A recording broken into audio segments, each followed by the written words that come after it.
जय माता दी दोस्तों, 11 माता की जय। आप सभी का हमारे YouTube चैनल पर हार्दिक स्वागत है।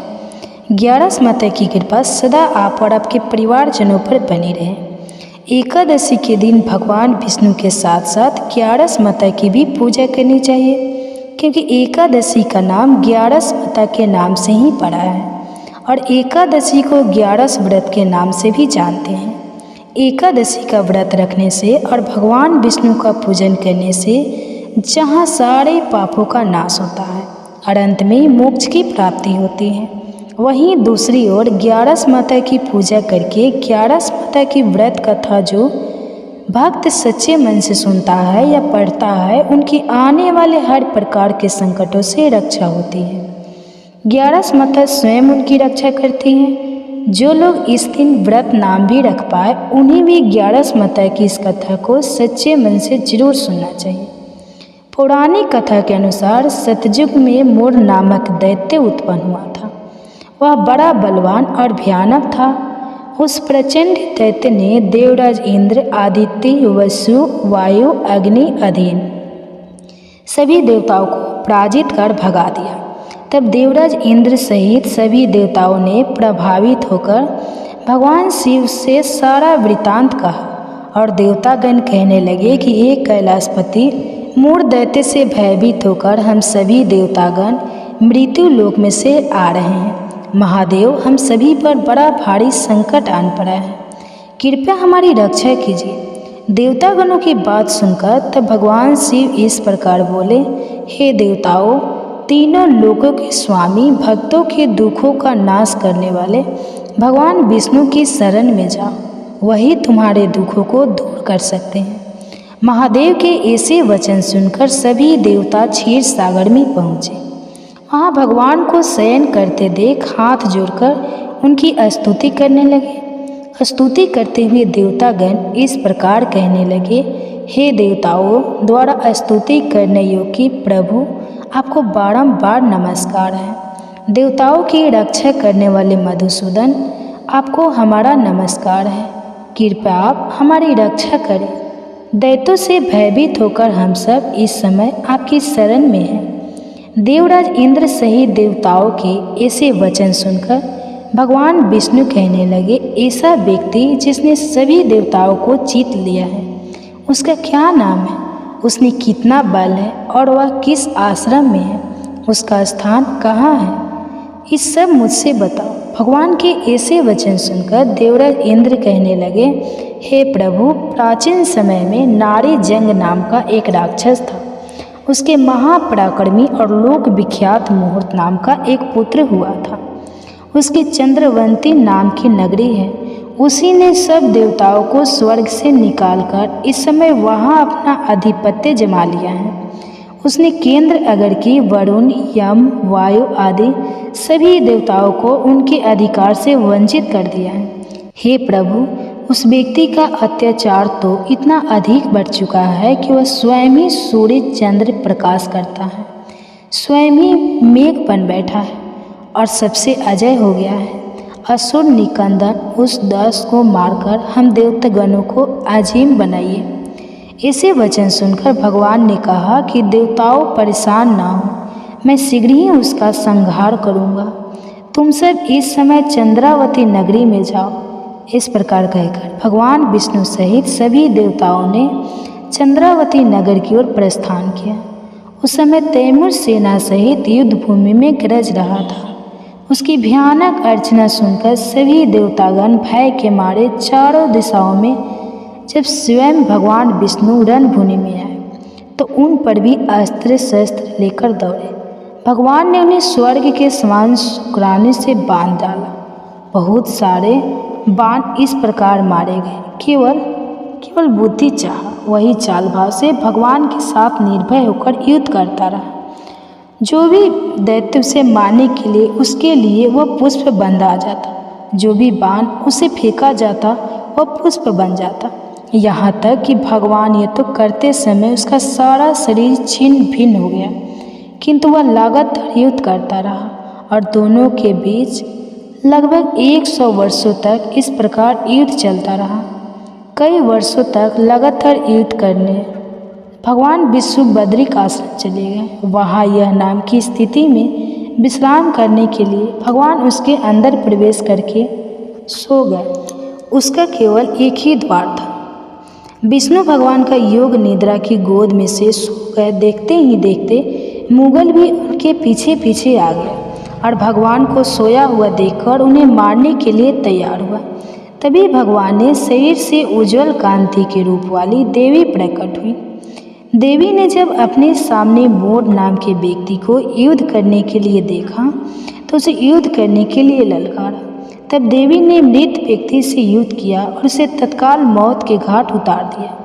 उधर भगवान विष्णु योग निद्रा की गोद से उठे तो उन्हें सारी बातें ज्ञात हुई। तब बातों को जानकर भगवान विष्णु देवी से कहने लगे कि देवी, आपका जन्म एकादशी के दिन हुआ है, अतः आप ग्यारस माता के नाम से पूजित होंगे और आपके भक्त भी वही होंगे जो मेरे भक्त हैं। ग्यारस के दिन अर्थात एकादशी के दिन जो भक्त सच्चे मन से मेरी पूजा करने के साथ साथ तुम्हारा भी पूजा करेगा, उसके घर में कभी अन्न धन की कमी नहीं होगी और हर आने वाले संकट से भी परिवारजनों की रक्षा हो सकेगी। ऐसा कहकर भगवान विष्णु अंतर ध्यान हो गए। ओम विष्णुआय नमो नमः। पंपाकुशा एकादशी को साल भर की सभी महत्वपूर्ण एकादशी में से एक माना जाता है, क्योंकि इस दिन उपवास रखने से भक्तों को उत्तम स्वास्थ्य, धन और अन्य सभी सांसारिक सुखों की प्राप्ति होती है। और यह भी माना जाता है कि पंपाकुशा एकादशी व्रत का पालन किए बिना किसी भी मनुष्य को उसके पापों से कभी मुक्ति नहीं मिल पाती और उनके बुरे पाप जीवन भर, यहाँ तक कि अगले पिछले जन्मों में भी उनका पीछा करते ही रहते हैं। इसलिए हर भक्त को चाहिए, हर सनातनी को चाहिए कि आश्विन मास के शुक्ल पक्ष में पड़ने वाली एकादशी का उपवास अवश्य रखें। इस दिन किए गए उपवास का फल 1000 सूर्य यज्ञ और 1000 अश्वमेध यज्ञ करने के बराबर होता है। एकादशी व्रत के नियमों का पालन 10वीं तिथि से प्रारंभ हो जाता है। इस दिन सूर्यास्त से पहले सिर्फ शुद्ध सात्विक भोजन किया जाता है और एकादशी के अंत तक यानी कि द्वादशी तिथि तक आपका उपवास फिर जारी रहता है। व्रत का पालन करने वाले भक्तों को झूठ नहीं बोलना चाहिए, किसी भी तरह के जीव हिंसा, निंदा, बुराई, किसी तरह का नशा इत्यादि नहीं करना चाहिए। यहाँ तक कि व्रत वाले दिन भक्तों के घर में कोई कलह कलेश भी नहीं होनी चाहिए। एक समय धर्मराज युधिष्ठिर ने भगवान श्री कृष्ण से पूछा, हे मधुसूदन, आपने मुझे आश्विन मास के कृष्ण पक्ष की एकादशी का महात्म्य बताया। अब कृपया करके यह बताइए कि आश्विन के शुक्ल पक्ष में किस नाम की एकादशी होती है। तब भगवान श्री कृष्ण इस प्रकार बोले कि राजन, आश्विन के शुक्ल पक्ष में जो एकादशी होती है वह पंपाकुशा के नाम से विख्यात है। वह सब पापों के हरने वाली और उत्तम है। उस दिन संपूर्ण मनोरथ की प्राप्ति के लिए मनुष्य को स्वर्ग और मोक्ष प्रदान करने वाले पद्मनाभ संग मुझ वासुदेव का पूजन करना चाहिए। जितेंद्रिय मनु चिर काल तक कठोर तपस्या करके जिस फल को प्राप्त करता है वह उस दिन भगवान गरुड़ध्वज को प्रणाम करने से ही मिल जाता है। पृथ्वी पर जितने तीर्थ और पवित्र देवालय हैं उन सबके दर्शन का फल भगवान विष्णु के नाम कीर्तन मात्र से मनुष्य प्राप्त कर लेता है। जो सारंग धनुष धारण करने वाले सर्वव्यापक भगवान जनार्दन की शरण में जाते हैं उन्हें कभी यमलोक की यातना नहीं भोगनी पड़ती। अगर अन्य कार्य के प्रसंग से भी मनुष्य एकमात्र एकादशी को उपवास कर ले तो उसे कभी भी यम यातना प्राप्त नहीं होती। जो पुरुष विष्णु भक्त होते हैं भगवान शिव की निंदा करता है और भगवान विष्णु के लोक में वह स्थान नहीं पाता, उसे निश्चय ही नरक में गिरना पड़ता है। इसी प्रकार अगर कोई शैव या पाशुपत होकर भगवान विष्णु की निंदा करता है तो वह घोर नरक में डालकर तब तक पकाया जाता है जब तक कि 14 इंद्र की आयु पूरी नहीं हो जाती। यह एकादशी स्वर्ग और मोक्ष प्रदान करने वाली, शरीर को निरोगी बनाने वाली तथा सुंदर स्त्री धन और मित्र देने वाली है।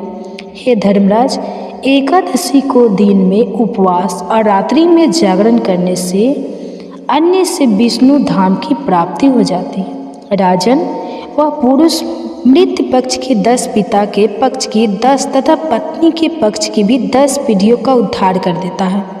एकादशी व्रत रखने वाले मनुष्य दिव्य रूपधारी चतुर्भुज क्रूर की ध्वजा से युक्त हार से सुशोभित और पीताम्बरधारी होकर भगवान विष्णु के धाम को जाते हैं। आश्विन के शुक्ल पक्ष में पंपा कुंसा का व्रत करने मात्र से ही मनुष्य सब पापों से मुक्त होकर अंत में श्री हरि के लोक में जाता है। जो पुरुष स्वर्ण, तिल, भूमि, गौ, अन्न, जल, जूते और छाते का दान करता है वह कभी यमराज को नहीं देखता। हे धर्मराज, युधिष्ठिर दरिद्र पुरुष को भी चाहिए कि वह यथाशक्ति स्नान, दान आदि क्रिया करके अपने प्रत्येक दिन को सफल बनावे। जो होम, स्नान, जप, ध्यान और यज्ञ आदि पुण्य कर्म करने वाले हैं उन्हें भयंकर यम यातना कभी नहीं देखनी पड़ती। लोक में जो मनुष्य दीर्घायु, धनाढ़, कुलीन और निरोगी देखे जाते हैं वे पहले के पुण्य हैं। पुण्यकृता पुरुष ऐसे ही देखे जाते हैं। इस विषय में और अधिक कहने से क्या लाभ है। हे युधिष्ठिर, मनुष्य पाप से दुर्गति में पड़ते हैं और धर्म से स्वर्ग में जाते हैं। राजन, तुमने मुझसे जो कुछ पूछा था उसके अनुसार पंपा कुंसा का महत्व मैंने वर्णन कर दिया। अभी आपने भगवान श्री कृष्ण द्वारा बताया गया पंपा कुंसा एकादशी का महत्व मैं सुना। अब सुनिए एकादशी की कथा। पौराणिक कथा के अनुसार एक बार एक बहुत ही क्रूर हिंसक शिकारी क्रोध वृथा चक्र करते हुए अंगिरा ऋषि मिले। उसने अंगिरा ऋषि को प्रणाम करके कहा, हे मुनिवर, मेरा कर्म बहेल का है। इस कारण मुझे ना जाने कितनी ही निर्दोष पशु पक्षियों को मारना पड़ा है। मैंने जीवन भर पाप कर्म ही किए हैं, इसलिए मुझे नरक में जाना पड़ेगा। हे ऋषिवर, कृपा करके कोई ऐसा उपाय बताइए जिससे मेरे सारे पाप मिट जाए और मुझे मोक्ष की प्राप्ति हो सके। उसके निवेदन करने पर महर्षि अंगिरा ने बहेल को आश्विन शुक्ल की पंपा कुंसा एकादशी का विधि पूर्वक व्रत करने को कहा। तब महर्षि अंगिरा के कहे अनुसार उस बहेली ने पंपा कुंसा एकादशी का व्रत आने पर एकादशी का व्रत रखा। आश्विन मास के शुक्ल पक्ष की एकादशी के दिन ही पंपा कुंसा एकादशी का व्रत रखा जाता है। बहन ने विधि विधान से इस दिन भगवान विष्णु का पूजन किया और निराहार रहकर व्रत रखा। रात्रि भर जागरण किया और अगले दिन द्वादशी तिथि को शुभ मुहूर्त में व्रत का पारण किया। तब भगवान विष्णु की कृपा से बहे को उसके सभी पाप कर्मों बाद जमदूत बहे को चमत्कार देखकर वे हैरान रह गए। पंपा कुंसा एकादशी के प्रताप के कारण बहेल के सभी पाप मिट चुके थे। यमदूत को खाली हाथ ही यमलोक जाना पड़ा और वह बहेलिया स्वर्ग लोक से आए हुए दिव्य विमान पर बैठकर भगवान विष्णु के धाम को चला गया। एकादशी के दिन भगवान विष्णु के साथ साथ ग्यारस माता की भी पूजा करनी चाहिए, क्योंकि एकादशी का नाम ग्यारस माता के नाम से भी पड़ा है और एकादशी को ग्यारस व्रत के नाम से भी जानते हैं। भगवान विष्णु के साथ साथ जिस घर में ग्यारस माता की पूजा होती है उस घर में सदा समृद्धि बनी रहती है, उस घर में संतानों की सदा रक्षा होती है। एकादशी का व्रत रखने से और भगवान विष्णु का पूजन करने से जहाँ सारे पापों का नाश होता है और अंत में मोक्ष की प्राप्ति होती है, वहीं दूसरी ओर ग्यारस माता की पूजा करके ग्यारस माता की व्रत कथा जो भी भक्त सच्चे मन से सुनता है या पढ़ता है उनकी आने वाले हर प्रकार के संकटों से रक्षा होती है। ग्यारस माता स्वयं उनकी रक्षा करती है। जो लोग इस दिन व्रत ना भी रख पाए उन्हें भी ग्यारस माता की इस कथा को सच्चे मन से जरूर सुनना चाहिए। पौराणिक कथा के अनुसार सतयुग में मूर नाम का दैत्य उत्पन्न हुआ। वह बड़ा बलवान और भयानक था। उस प्रचंड दैत्य ने देवराज इंद्र, आदित्य, वसु, वायु, अग्नि आदि सभी देवताओं को पराजित कर भगा दिया।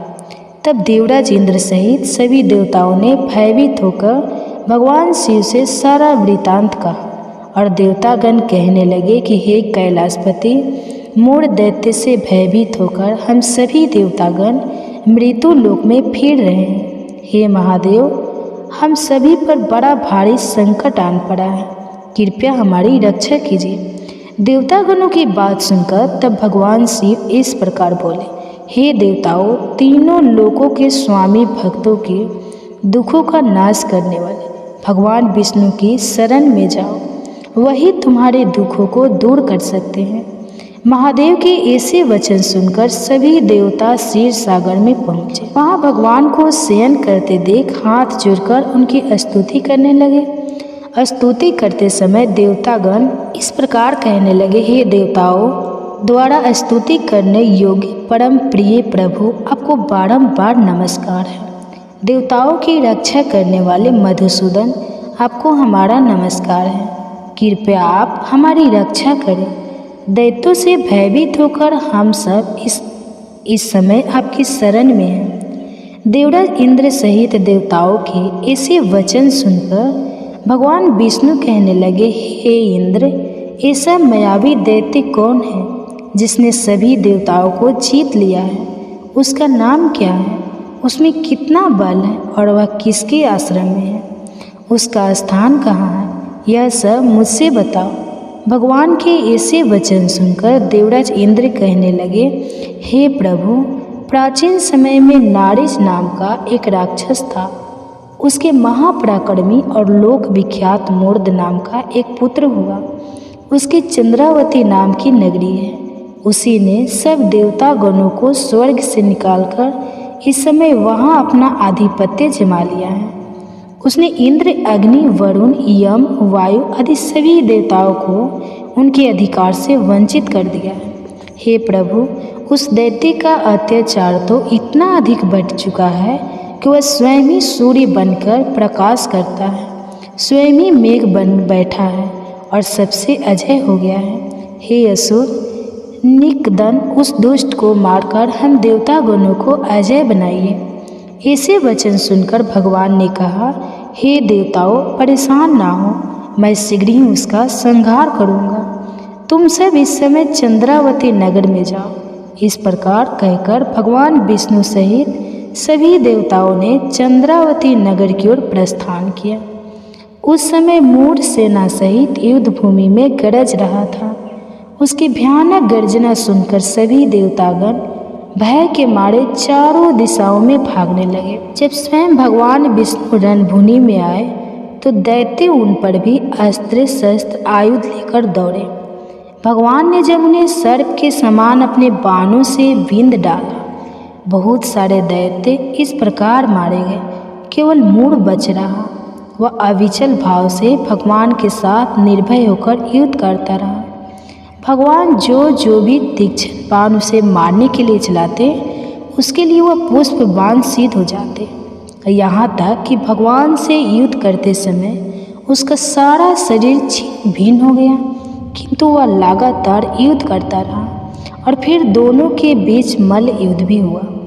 100,000 वर्षों तक इस प्रकार कहा जाता है कि उनका युद्ध चलता रहा, किंतु मूढ़ नहीं हारा और ना थाका। मूढ़ से कई वर्षों तक लगातार युद्ध करने और युद्ध में थककर साथ ही अपनी माया रचाने के लिए भगवान विष्णु बद्रिका आश्रम चले गए। वहाँ हेमवती नाम की सुंदर गुफा थी। उसमें विश्राम करने के लिए भगवान उसके अंदर प्रवेश कर गए। वह गुफा 12 योजन लंबी थी और उसका केवल एक ही द्वार था। विष्णु भगवान वहाँ योग निद्रा की गोद में सो गए। देखते ही देखते मूढ़ भी उनके पीछे पीछे आ गया और भगवान को सोया हुआ देखकर उन्हें मारने के लिए तैयार हुआ। तभी भगवान के शरीर से उज्ज्वल कांतिमय रूप वाली देवी प्रकट हुई। देवी ने जब अपने सामने मूढ़ नाम के दैत्य को युद्ध करने के लिए तत्पर देखा तो उसे युद्ध करने की ललल करा। तब देवी ने मूढ़ दैत्य से युद्ध किया और उसे तत्काल मौत के घाट उतार दिया। उधर जब भगवान विष्णु योग निद्रा की गोद से उठे तो उन्हें सारी बातें ज्ञात हुई। सब बातें को जानकर भगवान विष्णु देवी से कहने लगे कि देवी, आपका जन्म एकादशी के दिन हुआ है, अतः आप ग्यारस माता के नाम से पूजित होंगे और आपके भक्त भी वही होंगे जो मेरे भक्त हैं। ग्यारस के दिन अर्थात एकादशी के दिन जो भी भक्त सच्चे मन से मेरी पूजा करने के साथ साथ तुम्हारा भी पूजा करेगा, उसके घर में कभी अकाल मृत्यु नहीं होगी और हर आने वाले संकट से भी परिवारजनों की रक्षा हो सकेगी। ऐसा कहकर भगवान विष्णु अंतर्ध्यान हो गए। तो ये थी पंपा कुंसा एकादशी व्रत की कथा। आपको कैसा लगा कमेंट्स करके जरूर बताएं। धन्यवाद। जय माता दी दोस्तों, ग्यारस माता की जय। आप सभी का हमारे YouTube चैनल पर हार्दिक स्वागत है। ग्यारस माता की कृपा सदा आप और आपके परिवारजनों पर बनी रहे। एकादशी के दिन भगवान विष्णु के साथ साथ ग्यारस माता की भी पूजा करनी चाहिए, क्योंकि एकादशी का नाम ग्यारस माता के नाम से ही पड़ा है और एकादशी को ग्यारस व्रत के नाम से भी जानते हैं। एकादशी का व्रत रखने से और भगवान विष्णु का पूजन करने से जहाँ सारे पापों का नाश होता है और अंत में मोक्ष की प्राप्ति होती है, वहीं दूसरी ओर ग्यारस माता की पूजा करके ग्यारस माता की व्रत कथा जो भक्त सच्चे मन से सुनता है या पढ़ता है, उनकी आने वाले हर प्रकार के संकटों से रक्षा होती है। ग्यारस माता स्वयं उनकी रक्षा करती हैं। जो लोग इस दिन व्रत नाम भी रख पाए, उन्हें भी ग्यारस माता की इस कथा को सच्चे मन से जरूर सुनना चाहिए। पौराणिक कथा के अनुसार सतयुग में मोर नामक दैत्य उत्पन्न हुआ था। वह बड़ा बलवान और भयानक था। उस प्रचंड दैत्य ने देवराज इंद्र, आदित्य, वसु, वायु, अग्नि, अधीन सभी देवताओं को पराजित कर भगा दिया।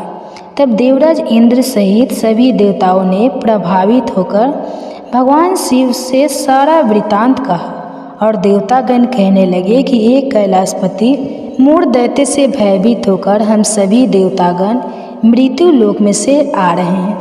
महादेव, हम सभी पर बड़ा भारी संकट आन पड़ा है, कृपया हमारी रक्षा कीजिए। देवतागणों की बात सुनकर तब भगवान शिव इस प्रकार बोले, हे देवताओं, तीनों लोकों के स्वामी, भक्तों के दुखों का नाश करने वाले भगवान विष्णु की शरण में जाओ, वही तुम्हारे दुखों को दूर कर सकते हैं। महादेव के ऐसे वचन सुनकर सभी देवता क्षीर सागर में पहुँचे। वहाँ भगवान को शयन करते देख हाथ जोड़कर उनकी स्तुति करने लगे। स्तुति करते हुए देवतागण इस प्रकार कहने लगे, हे देवताओं द्वारा स्तुति करने योग्य प्रभु, आपको बारंबार नमस्कार है। देवताओं की रक्षा करने वाले मधुसूदन, आपको हमारा नमस्कार है। कृपया आप हमारी रक्षा करें। दैत्यों से भयभीत होकर हम सब इस समय आपकी शरण में हैं। देवराज इंद्र सहित देवताओं के ऐसे वचन सुनकर भगवान विष्णु कहने लगे, ऐसा व्यक्ति जिसने सभी देवताओं को जीत लिया है, उसका क्या नाम है, उसने कितना बल है और वह किस आश्रम में है, उसका स्थान कहाँ है, इस सब मुझसे बताओ। भगवान के ऐसे वचन सुनकर देवराज इंद्र कहने लगे, हे प्रभु, प्राचीन समय में नारी जंग नाम का एक राक्षस था। उसके महापराक्रमी और लोक विख्यात मुहूर्त नाम का एक पुत्र हुआ था। उसकी चंद्रवंती नाम की नगरी है। उसी ने सब देवताओं को स्वर्ग से निकालकर इस समय वहाँ अपना आधिपत्य जमा लिया है। उसने केंद्र अगर की वरुण, यम, वायु आदि सभी देवताओं को उनके अधिकार से वंचित कर दिया है। हे प्रभु, उस व्यक्ति का अत्याचार तो इतना अधिक बढ़ चुका है कि वह स्वयं ही सूर्य चंद्र प्रकाश करता है, स्वयं ही मेघ बन बैठा है और सबसे अजय हो गया है। असुर निकंदन उस दास को मारकर हम देवतागणों को अजीम बनाइए। ऐसे वचन सुनकर भगवान ने कहा कि देवताओं परेशान ना हो, मैं शीघ्र ही उसका संहार करूँगा। तुम सब इस समय चंद्रावती नगरी में जाओ। इस प्रकार कहकर भगवान विष्णु सहित सभी देवताओं ने चंद्रावती नगर की ओर प्रस्थान किया। उस समय तैमूर सेना सहित युद्ध भूमि में गरज रहा था। उसकी भयानक अर्चना सुनकर सभी देवतागण भय के मारे चारों दिशाओं में जब स्वयं भगवान विष्णु रणभूमि में आए तो उन पर भी अस्त्र शस्त्र लेकर दौड़े। भगवान ने उन्हें स्वर्ग के समान शुक्राने से बांध डाला। बहुत सारे बाण इस प्रकार मारे गए। केवल बुद्धि चाह वही चाल भाव से भगवान के साथ निर्भय होकर युद्ध करता रहा। जो भी दैत्य उसे मारने के लिए उसके लिए वह पुष्प बन आ जाता, जो भी बाण उसे फेंका जाता वह पुष्प बन जाता। यहाँ तक कि भगवान ये तो करते समय उसका सारा शरीर छिन्न भिन्न हो गया, किंतु वह लगातार युद्ध करता रहा और दोनों के बीच लगभग 100 वर्षों तक इस प्रकार युद्ध चलता रहा। कई वर्षों तक लगातार युद्ध करने भगवान विष्णु बद्रिक आश्रम चले गए। वहाँ यह नाम की स्थिति में विश्राम करने के लिए भगवान उसके अंदर प्रवेश करके सो गए। उसका केवल एक ही द्वार था। विष्णु भगवान का योग निद्रा की गोद में से सो गए। देखते ही देखते मुगल भी उनके पीछे पीछे आ गए और भगवान को सोया हुआ देखकर उन्हें मारने के लिए तैयार हुआ। तभी भगवान ने शरीर से उज्ज्वल कांति के रूप वाली देवी प्रकट हुई। देवी ने जब अपने सामने मोर नाम के व्यक्ति को युद्ध करने के लिए देखा तो उसे युद्ध करने के लिए ललकारा। तब देवी ने मृत व्यक्ति से युद्ध किया और उसे तत्काल मौत के घाट उतार दिया। उधर भगवान विष्णु योग निद्रा की गोद से उठे तो उन्हें सारी बातें ज्ञात हुई।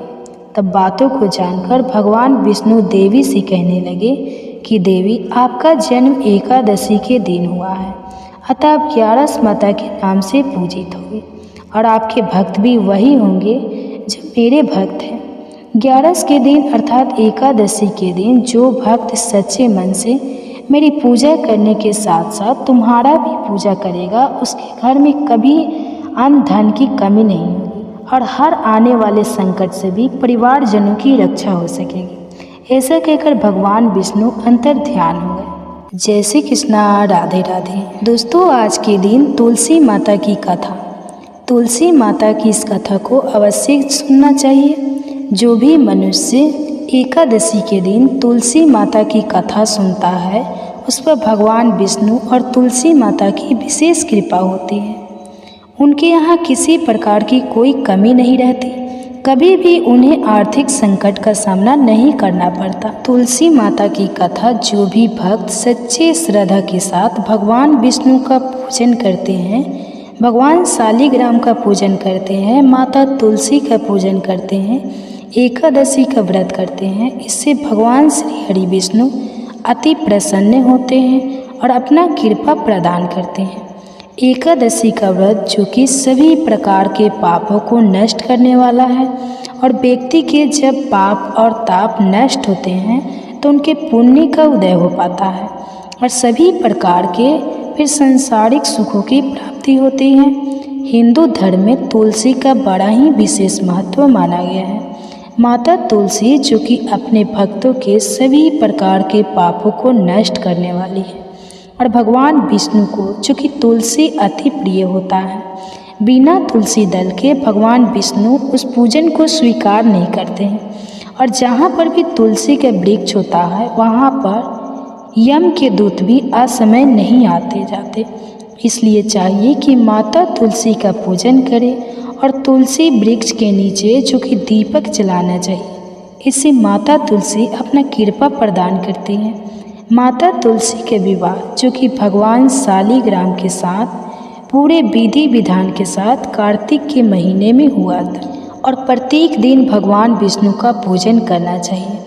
भगवान विष्णु के पूजन के साथ साथ माता तुलसी का पूजन करते हुए कथा भी श्रवण करना चाहिए। इससे भगवान विष्णु और माता तुलसी का कृपा प्राप्त होता है।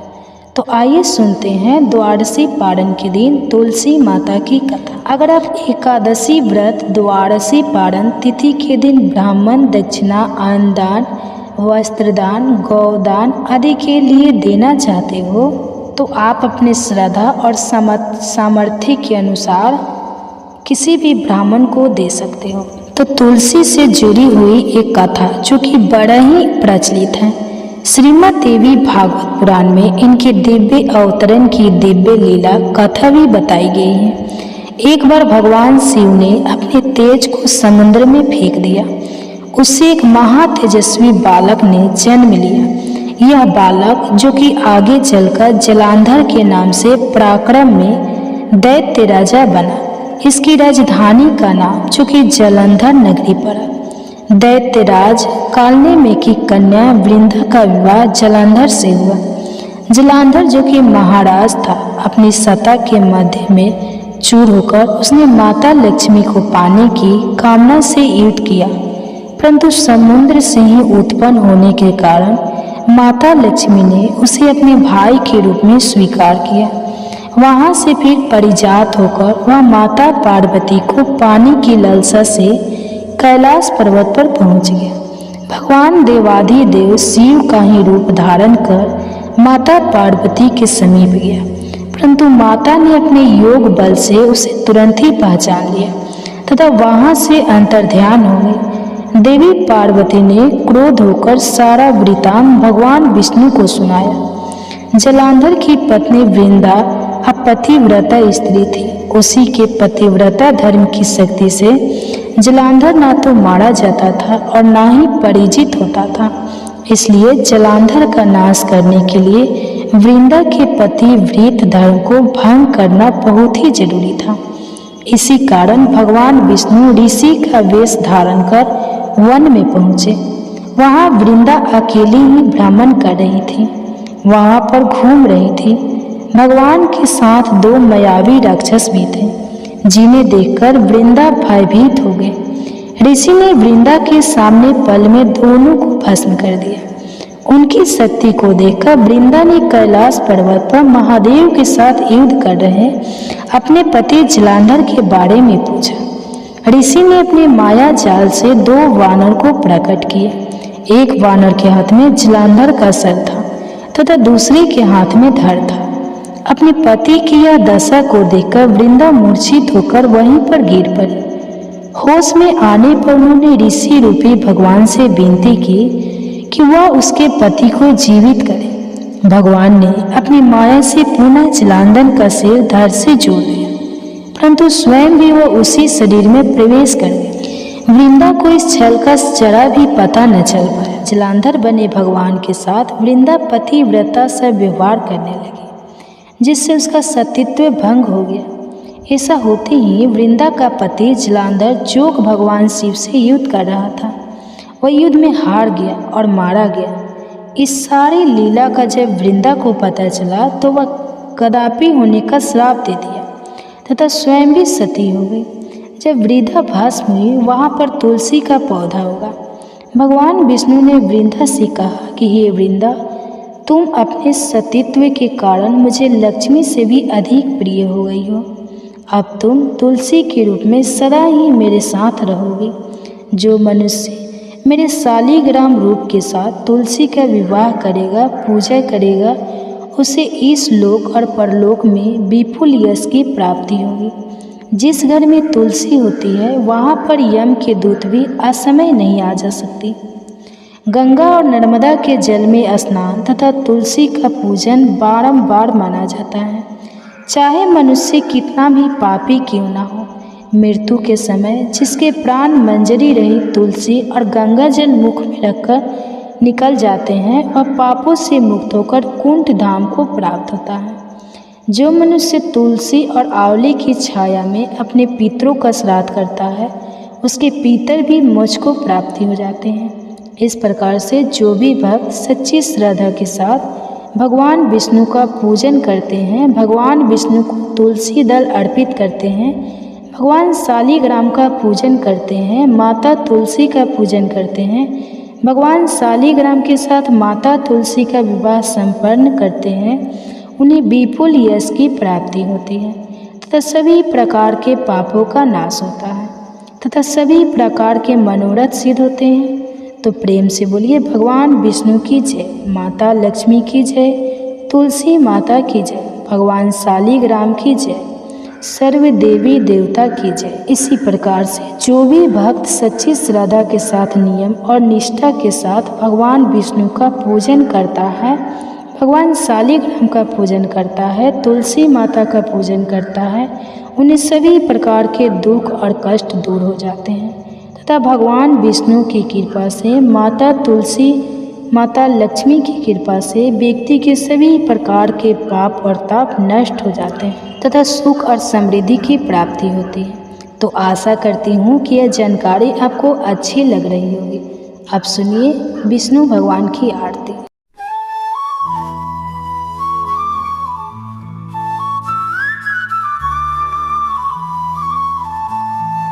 ओम जय जगदीश हरे, स्वामी जय जगदीश हरे।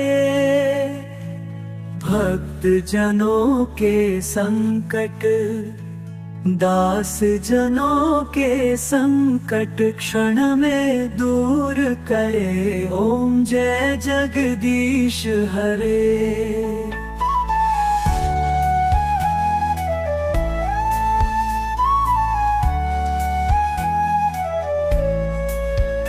जो ध्यावे फल पावे, दुख विन से मन का। स्वामी दुख विन से मन का, सुख संपत्ति घर आवे, सुख संपत्ति घर आवे, कष्ट मिटे तन का। ओम जय जगदीश हरे।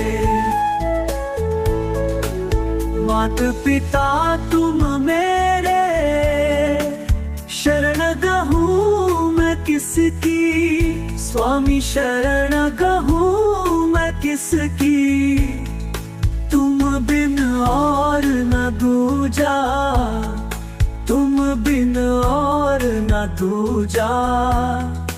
आस करूं मैं जिसकी। ओम जय जगदीश हरे।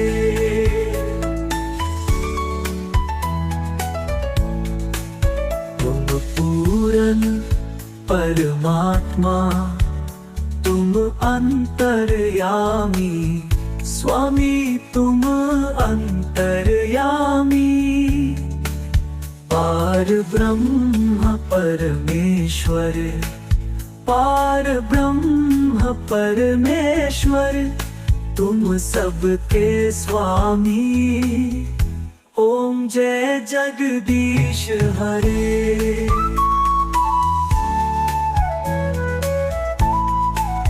आरती विष्णु भगवान की, जो कोई नर गावे। स्वामी जो कोई नर गावे, कहत शिवानंद स्वामी, कहत शिवानंद स्वामी। मन वांछित फल पावे। ओम जय जगदीश हरे।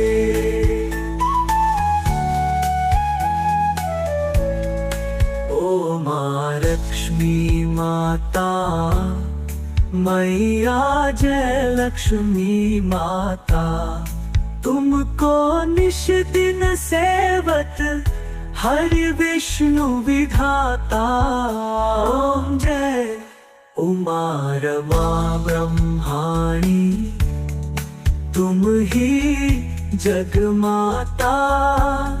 सूर्य चंद्रमा ध्यावत, नारद ऋषि गाता। ओम जय दुर्गा रूप निरंजनी, सुख संपत्ति दाता। जो कोई तुमको ध्यावत, रिद्धि सिद्धि पाता। ओम जय तुम पतिव्रता देवी। ओम विष्णुआय नमो नमः। पंपाकुशा एकादशी को साल भर की सभी महत्वपूर्ण एकादशी में से एक माना जाता है, क्योंकि इस दिन उपवास रखने से भक्तों को उत्तम स्वास्थ्य, धन और अन्य सभी सांसारिक सुखों की प्राप्ति होती है। और यह भी माना जाता है कि पंपाकुशा एकादशी व्रत का पालन किए बिना किसी भी मनुष्य को उसके पापों से कभी मुक्ति नहीं मिल पाती। और उनके बुरे पाप जीवन भर, यहाँ तक कि अगले पिछले जन्मों में भी उनका पीछा करते ही रहते हैं। इसलिए हर भक्त को चाहिए, हर सनातनी को चाहिए कि आश्विन मास के शुक्ल पक्ष में पड़ने वाली एकादशी का उपवास अवश्य रखें। इस दिन किए गए उपवास का फल 1000 सूर्य यज्ञ और 1000 अश्वमेध यज्ञ करने के बराबर होता है। एकादशी व्रत के नियमों का पालन 10वीं तिथि से प्रारंभ हो जाता है। इस दिन सूर्यास्त से पहले सिर्फ शुद्ध सात्विक भोजन किया जाता है और एकादशी के अंत तक यानी कि द्वादशी तिथि तक आपका उपवास फिर जारी रहता है। व्रत का पालन करने वाले भक्तों को झूठ नहीं बोलना चाहिए, किसी भी तरह के जीव हिंसा, निंदा, बुराई, किसी तरह का नशा इत्यादि नहीं करना चाहिए। यहाँ तक कि व्रत वाले दिन भक्तों के घर में कोई कलह कलेश भी नहीं होनी चाहिए। एक समय धर्मराज युधिष्ठिर ने भगवान श्री कृष्ण से पूछा, हे मधुसूदन, आपने मुझे आश्विन मास के कृष्ण पक्ष की एकादशी का महात्म्य बताया। अब कृपया करके यह बताइए कि आश्विन के शुक्ल पक्ष में किस नाम की एकादशी होती है। तब भगवान श्री कृष्ण इस प्रकार बोले कि राजन, आश्विन के शुक्ल पक्ष में जो एकादशी होती है वह पंपाकुशा के नाम से विख्यात है। वह सब पापों के हरने वाली और उत्तम है। उस दिन संपूर्ण मनोरथ की प्राप्ति के लिए मनुष्य को स्वर्ग और मोक्ष प्रदान करने वाले पद्मनाम संग मुझ वासुदेव का पूजन करना चाहिए। जितेंद्रिय मनु चीर काल तक कठोर तपस्या करके जिस फल को प्राप्त करता है वह उस दिन भगवान गरुड़ध्वज को प्रणाम करने से ही मिल जाता है। पृथ्वी पर जितने तीर्थ और पवित्र देवालय हैं उन सबके दर्शन का फल भगवान विष्णु के नाम कीर्तन मात्र से मनुष्य प्राप्त कर लेता है। जो सारंग धनुष धारण करने वाले सर्वव्यापक भगवान जनार्दन की शरण में जाते हैं उन्हें कभी यमलोक की यातना नहीं भोगनी पड़ती। अगर अन्य कार्य के प्रसंग से भी मनुष्य एकमात्र एकादशी को उपवास कर ले तो उसे कभी भी यम यातना प्राप्त नहीं होती। जो पुरुष विष्णु भक्त होते हैं भगवान शिव की निंदा करता है और भगवान विष्णु के लोक में वह स्थान नहीं पाता, उसे निश्चय ही नरक में गिरना पड़ता है। इसी प्रकार अगर कोई शैव या पाशुपत होकर भगवान विष्णु की निंदा करता है तो वह घोर नरक में डालकर तब तक पकाया जाता है जब तक कि 14 इंद्र की आयु पूरी नहीं हो जाती। यह एकादशी स्वर्ग और मोक्ष प्रदान करने वाली, शरीर को निरोगी बनाने वाली तथा सुंदर स्त्री, धन और मित्र देने वाली है। हे धर्मराज, एकादशी को दिन में उपवास और रात्रि में जागरण करने से अन्य से विष्णु धाम की प्राप्ति हो जाती है। राजन, वह पुरुष मृत पक्ष के 10 पिता के पक्ष की 10 तथा पत्नी के पक्ष की भी 10 पीढ़ियों का उद्धार कर देता है। एकादशी व्रत रखने वाले मनुष्य दिव्य रूपधारी चतुर्भुज क्रूर की ध्वजा से युक्त हार से सुशोभित और पीताम्बरधारी होकर भगवान विष्णु के धाम को जाते हैं।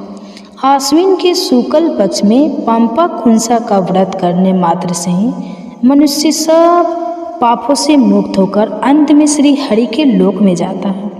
जो पुरुष स्वर्ण, तिल, भूमि, गौ, अन्न, जल, जूते और छाते का दान करता है वह कभी यमराज को नहीं देखता।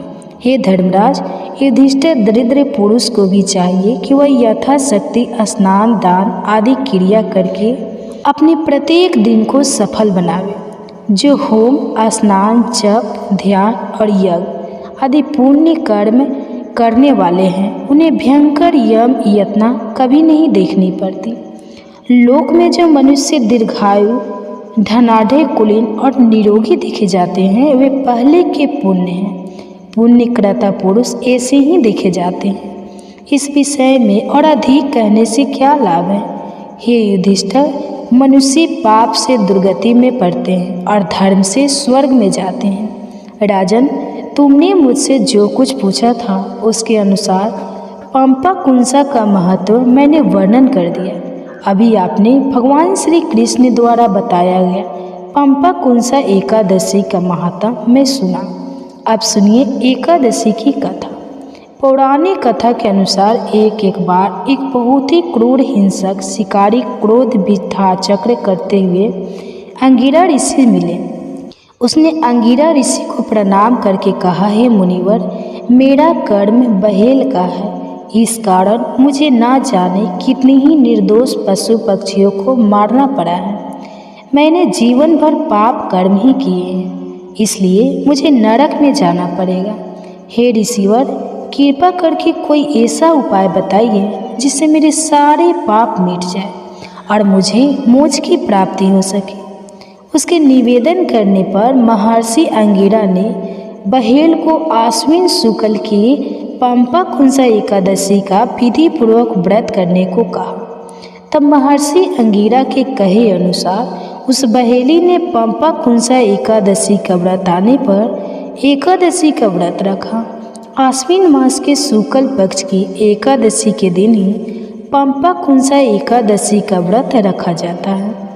बहन ने विधि विधान से इस दिन भगवान विष्णु का पूजन किया और निराहार रहकर व्रत रखा। रात्रि भर जागरण किया और अगले दिन द्वादशी तिथि को शुभ मुहूर्त में व्रत का पारण किया। तब भगवान विष्णु की कृपा से बहे को उसके सभी पाप कर्मों बाद जमदूत बहे को चमत्कार देखकर वे हैरान रह गए। पंपा कुंसा एकादशी के प्रताप के कारण बहेल के सभी पाप मिट चुके थे। यमदूत को खाली हाथ ही यमलोक जाना पड़ा और वह बहेलिया स्वर्ग लोक से आए हुए दिव्य विमान पर बैठकर भगवान विष्णु के धाम को चला गया। एकादशी के दिन भगवान विष्णु के साथ साथ ग्यारस माता की भी पूजा करनी चाहिए, क्योंकि एकादशी का नाम ग्यारस माता के नाम से भी पड़ा है और एकादशी को ग्यारस व्रत के नाम से भी जानते हैं। भगवान विष्णु के साथ साथ जिस घर में ग्यारस माता की पूजा होती है उस घर में सदा समृद्धि बनी रहती है, उस घर में संतानों की सदा रक्षा होती है। एकादशी का व्रत रखने से और भगवान विष्णु का पूजन करने से जहाँ सारे पापों का नाश होता है और अंत में मोक्ष की प्राप्ति होती है।